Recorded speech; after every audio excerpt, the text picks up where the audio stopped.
નજર કરીએ કેટલાક મહત્વના સમાચાર પર તો એક મહત્વના સમાચાર આણંદથી આવી રહ્યા છે। કોંગ્રેસના 44 ધારાસભ્યો ગાંધીનગર ખાતે આવવા રવાના થઈ ગયા છે। દરેક ધારાસભ્યો રિસોર્ટથી નીકળી ગયા છે। તેઓ ગાંધીનગર ખાતે આવવા રવાના થઈ ગયા છે। જણાવી દઈએ કે જેઓ ગઈકાલે બેંગલુરુથી અમદાવાદ પરત આવ્યા હતા એરપોર્ટ પર અને ત્યારબાદ તેઓને બે બસ દ્વારા આણંદ લઈ જવામાં આવ્યા હતા। ત્યાં તેઓ આણંદના નિજાનંદ રિસોર્ટમાં તેમને રાખવામાં આવ્યા હતા। તો આજે રાજ્યસભાની ચૂંટણી હોવાને કારણે તેઓને ગાંધીનગર વોટિંગ માટે લાવવામાં આવી રહ્યા છે। તો જે રીતે કોંગ્રેસ દ્વારા ભારે જહેમત 11 દિવસથી ઉઠાવ્યા બાદ આજે શું પરિણામ આવે છે તે જોવું રહ્યું। ત્યારે આજે 44 ધારાસભ્યો મતદાન કરશે।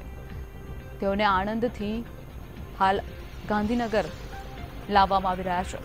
જણાવી દઈએ કે તેમની સુરક્ષામાં ચુસ્ત પોલીસ બંદોબસ્ત પણ ગોઠવી દેવામાં આવ્યો છે। તેઓ હાલ આણંદથી નીકળી ગયા છે ગાંધીનગર ખાતે રવાના થવા। જણાવી દઈએ કે હાલમાં 44 ધારાસભ્યો ગાંધીનગર આવશે અને ત્યાં આજે રાજ્યસભાની ચૂંટણીમાં મતદાન કરશે। તો હવે જોવું રહ્યું કે અહેમદ પટેલ જે રીતે કોંગ્રેસના વરિષ્ઠ નેતા છે તેમણે ભારે જહેમત ઉઠાવી છે છેલ્લા 11 દિવસથી। જે રીતે તેમને બેંગલુરુમાં રાખ્યા, ત્યારબાદ ગઈકાલે રક્ષાબંધન ઉજવણી નિમિત્તે તેમને આણંદ રિસોર્ટમાં રાખવામાં આવ્યા હતા અને તેમને ત્યાં પરિવારજનોને મળવા દીધા હતા અને પરિવારજનો સાથે રક્ષાબંધનની ઉજવણી કરી હતી। હાલ તેઓ ગાંધીનગર આવવા રવાના થઈ ગયા છે અને જોવું રહ્યું કે આજની ચૂંટણીમાં અહેમદ પટેલની જીત થાય છે કે કેમ। તો જણાવી દઈએ બીજી તરફ એનસીપીના નેતા પણ હવે બીજેપી તરફ વોટ કરે તેવી શક્યતાઓ સામે આવી રહી છે। એક તરફ કહી શકાય કે કોંગ્રેસની જીત નિશ્ચિત નથી।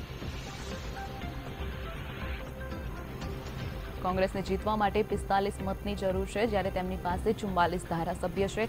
તેમાંથી કેટલાક ધારાસભ્ય ક્રોસ વોટિંગ પણ કરી શકે છે।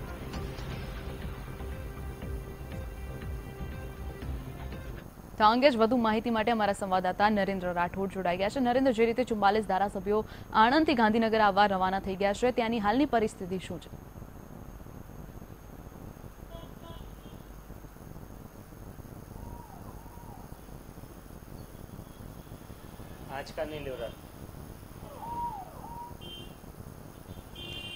જી નરેન્દ્ર, જે રીતે આણંદથી ગાંધીનગર આવવા છેલ્લા ઘણા સમયથી ગુજરાતના રાજકારણમાં રાજકીય ડ્રામા જોવા મળી રહ્યો હતો એ પૂર્ણ થવા જઈ રહ્યો છે અને તમામ ધારાસભ્યો અત્યારે મતદાન કરવા માટે નિજાનંદ રિસોર્ટ આણંદથી ગાંધીનગર જવા માટે નીકળી ચૂક્યા છે। ત્યારે કેમેરા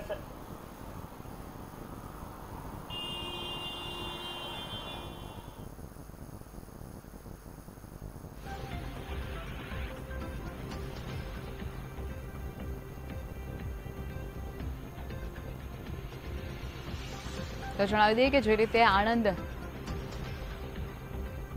જી નરેન્દ્ર, જણાવશો કે જે રીતે 44 ધારાસભ્યો આણંદથી ગાંધીનગર આવવા રવાના થઈ ગયા છે, ત્યાં હાલની શું પરિસ્થિતિ છે? તેમની માટે કેવા પ્રકારનો પોલીસ બંદોબસ્ત ગોઠવાયો છે?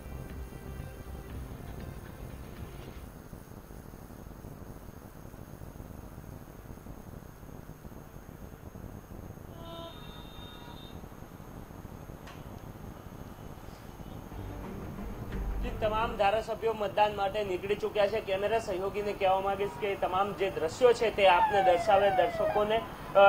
તમામ જે ધારાસભ્યો છે એમને આગળ જે જઈ રહેલી ગાડીમાં લઈ જવામાં આવી રહ્યા છે। આ સિવાય તેની સાથે પોલીસ નો બંદોબસ્ત છે તે પણ ચુસ્ત રાખવામાં આવ્યો છે। લગભગ 30 જેટલા પોલીસ કાફલો જે છે વાહનોનો એ એમની સાથે છે અને ધારાસભ્યોને કોન્વેની અંદર લઈ જવામાં આવી રહ્યા છે। ગતકાલે જેમ જ્યારે સમગ્ર આ ગાડીઓ નીકળી હતી ત્યારે તેમની સાથે યુથ કોંગ્રેસના જે ગાડીઓ છે તો યુથ કોંગ્રેસના જે કાર્યકર્તાઓ છે તમામ તેમની સાથે હતા। એ રીતના આજે પણ જોવા મળી રહ્યું છે કે યુથ કોંગ્રેસની લગભગ 60 થી 70 ગાડીઓ છે। યુથ કોંગ્રેસના કાર્યકર્તાઓ આ કોન્વેની અંદર સાથે જોડાયા છે અને કોન્વે અત્યારે ગાંધીનગર જવા માટે નીકળી ચૂક્યો છે। ઉલ્લેખનીય છે કે આજનું જે મતદાન છે એ ખૂબ જ મહત્વનું છે। અહેમદભાઈ પટેલ જે વર્ષોથી જીતતા આવ્યા છે અને તેમને ફરી એકવાર સાંસદમાં રાજ્યસભા થકી સાંસદ બનાવવા માટે કોંગ્રેસ દ્વારા પ્રયાસ કરવામાં આવ્યો છે।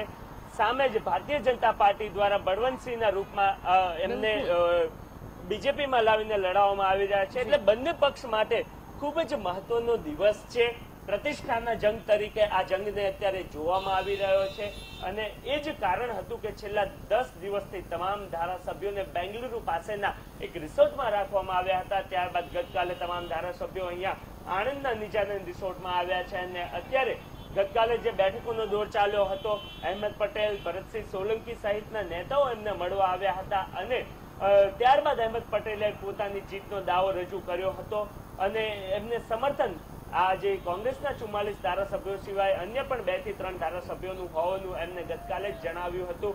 ફરી એકવાર તમામ ધારાસભ્યો નીકળી ચૂક્યા છે મતદાન આપવા માટે અને કારણ કે આજનો જે દિવસ છે તે ખૂબ જ મહત્વનો પુરવાર થનાર છે. આજની જે મતદાન પ્રક્રિયા થશે, સાંજે સમગ્ર ચિત્ર સ્પષ્ટ થનાર છે કે આખરે આમાં બાજી કોણ મારી રહ્યું છે. ભારતીય જનતા પાર્ટી દ્વારા જીતનો દાવો કરવામાં આવ્યો છે. એનસીપી ના વોટ હોય, જેડીયુ ના વોટ હોય, આ સિવાય નલિન કોટડિયાનો વોટ હોય, આ તમામ વોટ એમને મળનાર હોવાનું એમને જણાવ્યું છે ભારતીય જનતા પાર્ટી દ્વારા. સામે જ અહેમદ પટેલ દ્વારા પણ દાવો કરવામાં આવ્યો છે કે તેઓ જીતી રહ્યા છે. એટલે આ પ્રતિષ્ઠાના જંગમાં ખરેખર શું થશે, કોની પ્રતિષ્ઠા જળવાશે અને શું થશે? અહેમદ પટેલ અને કોંગ્રેસ માટે આ એટલો જ મહત્વનો જીતનો દિવસ છે જેટલો જ કોંગ્રેસ માટે જેમ રાયબરેલી અને જે રાહુલ ગાંધીની સીટ અને સોનિયા ગાંધીની ઉત્તર પ્રદેશની જે સીટ છે એ જીતવી જેટલી મહત્વની છે, એટલી જ ગુજરાતની રાજ્યસભાની જીતવી એટલી જ કોંગ્રેસ માટે મહત્વની છે. એટલે આ સીટ જો ગુમાવે છે તો રાયબરેલીની સીટ હોય કે જે એ બંને સીટ છે અમેઠીની, એ બંને સીટો જેટલું ગુમાવે અને જે કોંગ્રેસે ગુમાવવાનું થશે એટલું જ આ અહેમદભાઈ પટેલની સીટ ગુમાવ્યા બાદ કોંગ્રેસને ગુમાવવાનું થશે. એ એક સ્પષ્ટ છે. સમગ્ર કાફલો નીકળી ચૂક્યો છે અને કાફલાની સાથે જ અમે છીએ અને અત્યારે થોડી વાર બાદ આ તમામ ધારાસભ્યો ગાંધીનગર પહોંચશે અને ત્યાં આજે ખૂબ જ મહત્વનું જે મતદાનનો દિવસ છે એની અંદર સહભાગી થશે અને ત્યારબાદ જે વિધાનસભાનું સત્ર મળનાર છે એ વિધાનસભાના સત્રની અંદર પણ તેઓ ભાગ લેનાર છે. બિલકુલ નરેન્દ્ર, સમગ્ર માહિતી બદલ આભાર.